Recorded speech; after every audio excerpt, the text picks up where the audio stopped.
ভারতীয় সভ্যতাকে বিশ্বে ছড়িয়ে দিয়েছেন প্রধানমন্ত্রী নরেন্দ্র মোদী। তার আরো একবার প্রমাণ পাওয়া গেল।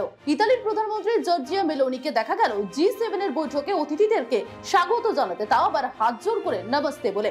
ইতালির প্রধানমন্ত্রীর এই স্টাইলটা দেখে ইতিমধ্যে নেট পাড়ায় কিন্তু শুরু হয়ে গিয়েছে গুঞ্জন, এবং তা কিন্তু ইতিমধ্যে ভাইরাল হতে শুরু করেছে।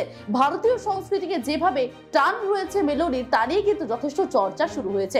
আমরা জানি প্রধানমন্ত্রী নরেন্দ্র মোদী বৃহস্পতিবার রাতেই কিন্তু পাড়ি দিয়েছেন ইতালির উদ্দেশ্যে, এবং সেখানে ইতালি গেছেন। ইতালিতে G7 বৈঠকে তো পার্ট নেবেন বা অংশ নেবেন, তার পাশাপাশি কিন্তু মেলোনির সঙ্গে তিনি কিন্তু একটি দ্বিপাক্ষিক বৈঠকও করবেন। তার পাশাপাশি পোপের সঙ্গেও কিন্তু সাক্ষাৎ করতে পারেন বলে জানা গিয়েছে।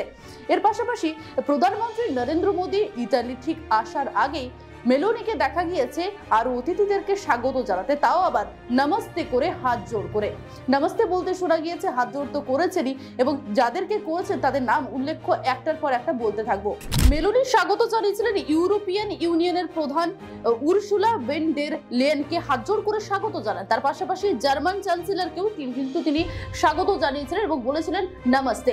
এর পাশাপাশি আপনাদেরকে জানিয়ে রাখি, ইতালির অ্যাপুলিয়াতে 13 জুন থেকে 15 জুন পর্যন্ত কিন্তু এই বৈঠক হচ্ছে, এবং সেখানে উপস্থিত ছিলেন প্রথম দিনই সামিটে ছিলেন।